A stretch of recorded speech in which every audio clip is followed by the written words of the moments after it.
Actually माझा एक किस्सा होता. हं, तो माझ्यासोबत नाही घडलाय, पण माझे एक नातेवाईक आहेत, त्यांच्यासोबत घडलेला हा किस्सा होता. हं, सांगायची गोष्ट अशी, की म्हणजे आम्ही लोकं एकदा येत होतो त्यावेळी म्हणजे ना माझ्या त्या मावशी, माझ्या मावशीच लागतात. हं. तर आम्ही लोकं ट्रॅव्हल करत होतो. त्यावेळी मी त्यांना एकदा असं विचारलेलं, की सहजच विचारलेलं, की कधी तुम्हाला कारण त्यांचं माहेर बोलायला गेलं तर नाशिक माहिती आहे नाशिक जिल्ह्यात एकदम अ, आतमधल्या भागात पडतं. तर अच्छा. एकदम विलेज एरिया पडतो. तर त्यांना विचारलेलं, की तुमच्या माहेरी असे काही झालेले किस्से आहेत का? म्हणजे माझी मावशी म्हणजे मावशीची जाव म्हणून त्यांना अच्छा. मावशीच म्हणतो मी. हं, तर आम्ही असं त्यांना विचारलेलं. तर त्यांनी मला हा किस्सा सांगितलेला. त्यांचा एक चुलत भाऊ होता.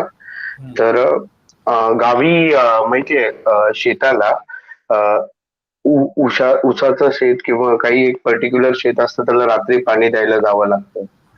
तर हां. तो अ, तो माणूस म्हणजे त्या माझ्या मावशींचा तो भाऊ, हं, काकींचा भाऊ जो गेलेला हं, पाणी द्यायला शेताला. हं. अमावस्येच्या वेळी गेलेला असं म्हणतात. हं. पण तो लिटरली 2 दिवस घरी परत आला नाही. ओह! तर एकदम शोधाशोध वगैरे सुरू झाली. हं, हा कुठे गेला वगैरे. खूप म्हणजे ते गाव असं 50-60 घरं एकदम बोलतात टिपिकल गाव. त्या हं, टाईपचं 50-60 घरं सगळ्यांची उपजीविका शेतीवर असते. हं, तर अशा टाईपचं गाव होतं. हं. आणि त्यावेळी म्हणजे ही गोष्ट तर खूप म्हणजे मी ऐकूनच त्याला 5-6 वर्ष झाले आणि ही त्याच्या आधी 10-12 वर्षांपूर्वीची गोष्ट आहे. म्हणजे हं. 18 वर्षांपूर्वीची गोष्ट तर त्यावेळी फोन, इंटरनेट एवढं काही सगळं अच्छा. नव्हतं. मोबाईल वगैरे तर खूप लांबची गोष्ट. गावी लँडलाईनचे इश्यूज होते त्यावेळी. तर लिटरली 2 दिवस त्यांना शोधाशोध चालू होती. अ, ते शेवटी एका म्हणतात ना गावाच्या बाहेर एक असा झरा जातो. हं. तर तिकडेच असे पडलेले भेटले ते मामा जे होते ते. तर सर्वांनी त्यांना आणलं, शोधाशोध वगैरे केले. करायला गेलेले लोकं त्यांनी बघितलं, तर खूप लोकं गेले त्यांनी आणलं. अ, असं काही नाही ते आले 3-4 दिवस एकदम नॉर्मल राहिले. हं, तर ते म्हणतात ना क्युरिओसिटी घरातल्यांना हं, तर नेहमी क्युरिओसिटी वाटते. सर्व भेटून वगैरे गेल्यानंतर त्यांना 3ऱ्या-4थ्या दिवशी त्यांच्या आईने विचारलं, हं. की "काय झालेलं तुला?" तर ते म्हणतात, "नाही, नाही आई असं काही झालं नव्हतं." सर्वांना असंच बोलायचे, "काही झालं नव्हतं." हां. पण मला का माहिती का हा माझ्या पोटात जो आहे ना, असं पोटात काहीतरी आहे, ते सारखं हसतंय. म्हणजे तो म्हणतात, की ना माझ्या पोटात काहीतरी आहे आणि हां. ते सारखं हसतंय. हसतंय. मोठमोठ्याने हसतंय. हसतंय, हसतंय. ओके. हां, माझ्या पोटात काहीतरी आहे आणि ते सारखं हसतंय. त्यांना वाटायचं, की हा इतके दिवस बाहेर वगैरे होता. हं, 2 दिवस झोपला असेल की नाही 3 दिवस तेही नाही माहिती. तर याचा काहीतरी परिणाम झालाय. हं, असं त्यांना वाटलं. हं, तर त्याला नंतर त्यांच्या भावाने विचारलं एकदम जवळचा, "काय माहिती काय?" पण मी एकटा नाहीये रे. मी इकडे जे आहे ना, हं, मी कुठेही जातो ना, एकटा नाहीये. ते माझ्या सोबत आहे. पण मला असं वाटतं, हे माझ्या पोटात आहे ते सारखं हसतंय. त्याला पण वाटलं.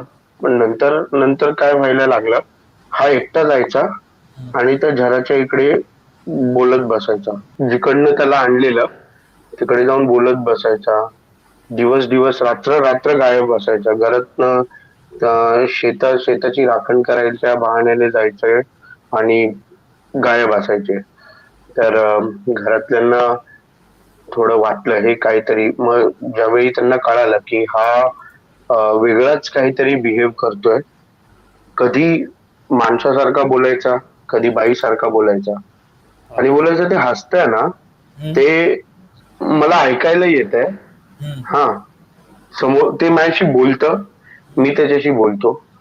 पण तुम्ही आल्यावर ते एकदम वेगळंच होऊन जातं काहीतरी. ॲटमॉस्फिअरच वेगळं होऊन जातं. तर लिटरली असं चालत राहिलं. मग शेवटी त्यांना त्यांच्या गावातले कोणीतरी जे हे असतात, ते लोक लोक असतात ना ज्यांना ज्ञान असतं त्या गोष्टीचं, म्हणजे बाहेरचं वगैरे काहीतरी, जे गावातले जे बघणारे असतात त्यांना आणलं त्यांच्या घरी. ते बोलतात त्याला एकाने नाही 7 जणांनी जखडलंय झपाटलंय हे नाही माहिती, पण त्या मावशी क्लिअर कट ह्या गोष्टीवर ना एकदम भार देऊन बोलायचे की त्याला 7 जणांनी जखडलेलं. तर त्यांच्या घरातले घाबरले, रडायला वगैरे लागले, बोलले आता कसं सोडवणार. बोलतात फक्त अमावस्येपर्यंत जगला ना पुढच्या, हम्म. तर तुमचा, नाहीतर तुमचा नाही. मग समजून जायचं. ते जे कोणी होते सगळे ते खूप शक्तिशाली होते. आणि अनफॉर्च्युनेटली अमावस्येच्या रात्रीच, म्हणजे जे पूर्ण 1 महिन्याची सायकल असते, 15 दिवस 1 महिन्याची जी सायकल असते, अमावस्या तो अमावस्या, त्यावेळी त्यांचं ते ऑफ झाले ते. आणि हे सांगितलेलं आहे मला. मी लिटरली आता सांगताना मला गुजबम्स येतात, पण ही गोष्ट सांगितलेली आहे. आणि ज्यावेळी त्यांची फ्युनरल होतं, तर आपल्याला माहिती आहे सरणावर त्यांना अग्निडाव वगैरे दिला. तर त्यांचा मुलगा जो होता, मुलगा वगैरे फॅमिली ते थांबते, ते लास्ट रिच्युअल असते, ते गवटी फुटणं असं काहीतरी असतं, तर तोपर्यंत ते लोक थांबलेले. आणि त्यांच्यासोबत त्यांचे मित्र वगैरे अक्षरशः असे 10-15 लोक होते त्यावेळी. आणि अचानक त्या आगीतनं उसळून असे 7 बाहुले बाहेर आले. काय बोलतो? लिटरली ही सांगितलेली गोष्ट आहे, पण ती मावशी जी होती ती सांगताना रडत होती ही गोष्ट. बापरे, आणि ही गोष्ट खरी आहे. 7 बाहुले. 7 बाहुले बाहेर आले, उडाले, अक्षरशः ते उडाले, हवेत उडाले, लोकांना दिसत होतं ते उडताना.